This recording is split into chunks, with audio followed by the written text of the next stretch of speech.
गांव रामपुर हमेशा की तरह इस बार भी दशहरे की तैयारियों में जुटा था। हर साल की तरह रावण का पुतला जलाने की परंपरा बड़े धूमधाम से मनाई जाती थी।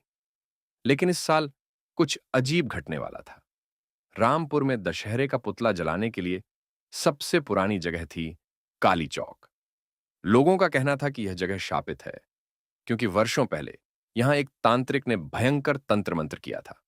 हालांकि अब कोई इन बातों पर विश्वास नहीं करता था। इस बार पुतले की ऊंचाई सबसे ज्यादा थी और रात की धुंधलके में उसकी परछाई बेहद डरावनी दिख रही थी। जब पुतला जलाने का समय आया तो अचानक हवा की एक अजीब सी ठंडी लहर आई और पुतले की आंखों में जैसे आग जल उठी। पंडाल में बैठे लोग हैरान रह गए, पर किसी ने ध्यान नहीं दिया। पुतला जलने के साथ ही गांव के सरपंच हरि सिंह को अजीब महसूस होने लगा। उन्होंने अपने शरीर में भारीपन और बुरी ऊर्जा का अनुभव किया। जैसे जैसे रात गहरी होती गई, गांव में डरावने हादसे होने लगे। गांव के चारों ओर रहस्यमय घटनाएं घटने लगीं। लोगों के घरों के दरवाजे अपने आप खुलने लगे। पेड़ों की छाया में अजीब आकृतियां दिखने लगीं और किसी अदृश्य शक्ति की आवाजें सुनाई देने लगीं। हरि सिंह ने गांव के बुजुर्गों से पूछा तो उन्होंने एक पुरानी कहानी बताई। दशकों पहले उसी काली चौक पर एक तांत्रिक ने अपनी तांत्रिक शक्तियों से रावण के प्रतिशोध का आह्वान किया था। लेकिन इससे पहले कि वह सफल होता, गांव वालों ने उसे मार डाला था। मरने से पहले तांत्रिक ने शाप दिया था कि एक दिन रावण का प्रतिशोध गांव पर भारी पड़ेगा। हरि सिंह अब बेहद चिंतित हो गए। उन्होंने महसूस किया कि रावण का प्रतिशोध शुरू हो चुका है।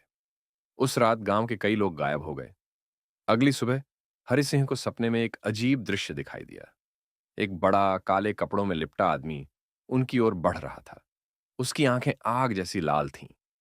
जैसे ही वह आदमी हरि सिंह के पास पहुंचा, उसने फुसफुसाते हुए कहा, तुमने रावण को जलाया है, अब उसका प्रतिशोध आएगा। डर से हरि सिंह पसीने से तरबतर उठे। उन्होंने तुरंत गांव के कुछ साहसी युवाओं को बुलाया और सब मिलकर तांत्रिक के शाप को समाप्त करने का उपाय ढूंढने निकले। रात के गहरे अंधेरे में वे सभी काली चौक पहुंचे। वहां पहुंचते ही जमीन अचानक हिलने लगी और पुतले की जली हुई राख में से एक भयंकर आकृति उभरने लगी। वह आकृति रावण की आत्मा की थी। उसकी आंखें जल रही थीं और वह गुस्से से बोला, तुमने मेरी शक्ति को अपमानित किया है। अब इस गांव को मेरे प्रतिशोध से कोई नहीं बचा सकता। युवाओं ने अपनी पूरी शक्ति से रावण के पुतले की राख को जलाने की कोशिश की, पर आत्मा और ज्यादा ताकतवर हो गई। तभी हरि सिंह ने साहस जुटाकर उस तांत्रिक के पुराने मंत्रों को याद किया, जो उनके पूर्वजों ने उन्हें बताए थे। जैसे ही हरि सिंह ने मंत्रोच्चारण शुरू किया, रावण की आत्मा चिल्लाने लगी और अंततः गायब हो गई। गांव फिर से शांत हो गया, लेकिन उस रात की घटनाएं गांव वालों के दिलों में हमेशा के लिए खौफ का निशान छोड़ गईं।